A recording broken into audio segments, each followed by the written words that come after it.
Cinema explanation in Hindi में आपका स्वागत है।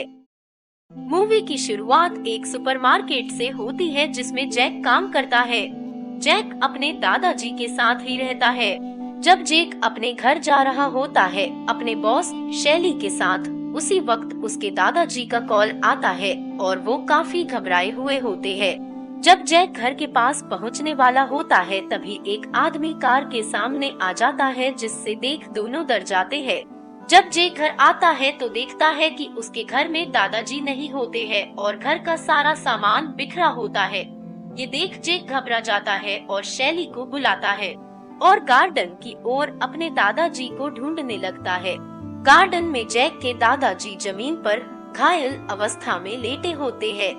ये देख जैक घबरा जाता है और डॉक्टर को कॉल लगाता है। उसी वक्त उसके दादाजी उसका हाथ पकड़ते हुए उसे आइलैंड पर भाग जाने को कहते हैं और मिस पेरेग्रीन और उसके अजूबे बच्चों से मिलने को कहते हैं, जैसा कि दादाजी ने बचपन में जैक को कहानियों में सुनाया होता है। और ये कहकर जैक के दादाजी की मौत हो जाती है। उसी वक्त गार्डन में एक मॉन्स्टर आ जाता है और शैली भी वहां आ जाती है। मॉन्स्टर को देखकर जैक चिल्लाता है और शैली मॉन्स्टर पर गन फायर कर उसे वही मार गिराती है। सीन दोबारा जैक पर शिफ्ट होता है, जहां वो अपने मनोचिकित्सक के पास उस घटना के बारे में जिक्र करता है। डॉक्टर उसे अपने दादाजी की बताई जगह पर जाने को कहती है। अगले दिन जैक अपने दादाजी के घर से अपने पिता के घर शिफ्ट होता है, जहां एक सरप्राइज बर्थडे पार्टी रखी जाती है जैक के लिए।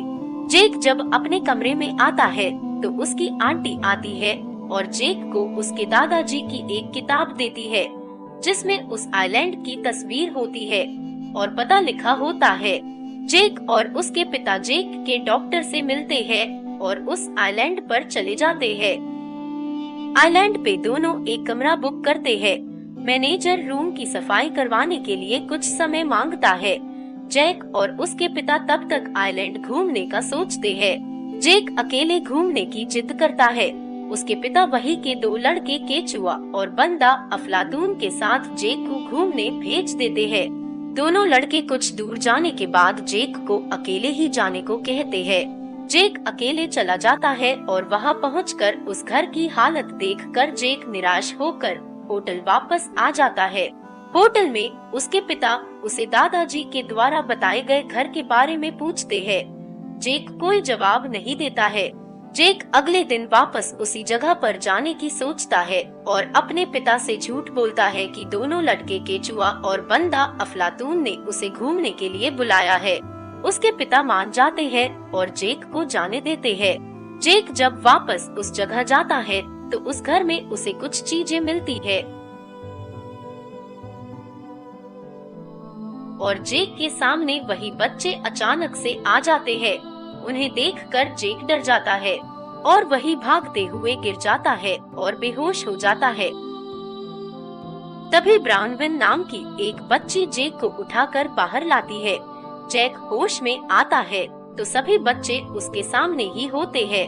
जैक सभी बच्चों को पहचान लेता है और उनसे बातें करता है। सभी बच्चे उसे मिस पेरेग्रीन से मिलवाने के लिए कालचक्र में 3 सितंबर 1943 में ले जाते हैं। मिस पेरेग्रीन जैक का स्वागत करती है और उसे अपने बारे में और सभी बच्चों के बारे में बताती है। मिस पेरेग्रीन जैक को उसके दादाजी के कातिल गैरी के बारे में भी बताती है।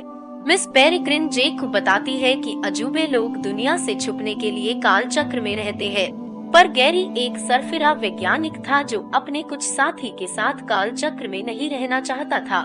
इसीलिए उसने एक एक्सपेरिमेंट किया जिसमें एक अम्ब्रीन की शक्तियों का इस्तेमाल कर काल चक्र से बाहर हमेशा के लिए रहना चाहता था, पर वो एक्सपेरिमेंट गलत हो जाता है और सभी लोग मॉन्स्टर बन जाते हैं।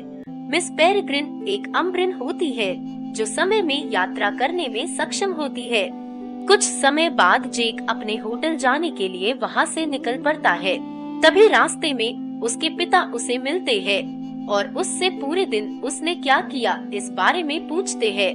तभी वो दोनों लड़के केचुआ और बंदा अफलातून रास्ते में जैक और उसके पिता से मिलते हैं और जेक का झूठ पकड़ा जाता है। जेक के पिता काफी गुस्सा होते हैं और वापस जाने के बारे में जेक से कहते हैं और नीचे बार में चले जाते हैं। अगले दिन जेक और उसके पिता घूमने निकलते हैं तो समुद्र के किनारे एक आदमी मिलता है जो पक्षियों की तस्वीर ले रहा था और उसका नाम मिस्टर जॉन लेमोंट होता है। दोनों में अच्छी दोस्ती हो जाती है। अगले दिन जेक के पिता और लेमोंट दोनों बार में मस्ती कर रहे होते हैं। उसी वक्त जेक वहां से भाग जाता है और उसके पीछे उसके पिता और मिस्टर लेमोंट भी भागते हैं और कुछ दूरी के बाद उसके पिता रुक जाते हैं और लेमोंट उसके पीछे काल चक्र के अंदर आ जाता है।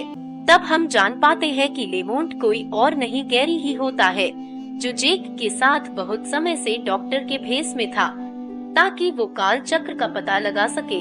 गैरी जेक को बंदी बना लेता है और उसे मिस पेरिग्रीन के पास ले जाता है। मिस पेरिग्रीन गैरी को देखकर अपने बच्चों से कमरे में जाने को कहती है और खुद गैरी के साथ एक पक्षी के रूप में बंधक बनकर चली जाती है।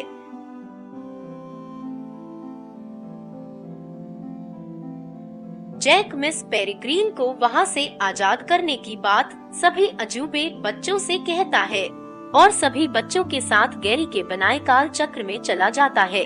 वहां जेक देखता है कि गैरी और उसके साथी और भी अम्ब्रीन को कैद किए हुए है।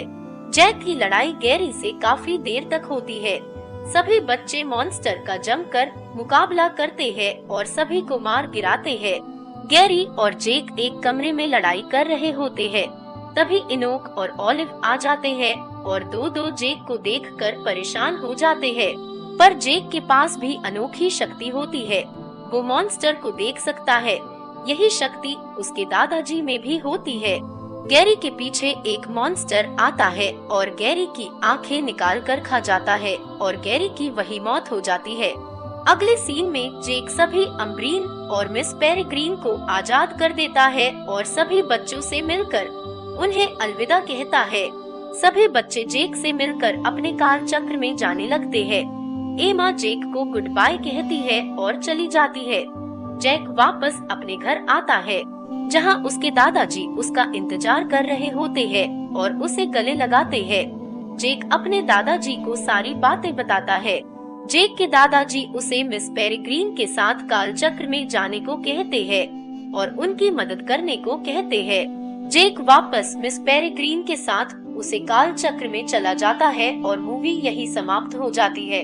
आप सोच रहे होंगे कि जेक के दादाजी जीवित कैसे हैं? जेक काल चक्र में पीछे जाकर सभी मॉन्स्टर और गैरी को मार देता है जिसके कारण उसके दादाजी वर्तमान में जीवित होते हैं। आशा करते हैं कि आपको यह मूवी पसंद आई होगी।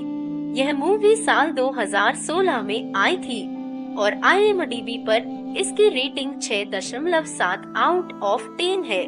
चैनल को सब्सक्राइब करें और बेल आइकन पर प्रेस करें। धन्यवाद। मिलते हैं अगले मूवी की एक्सप्लेनेशन में।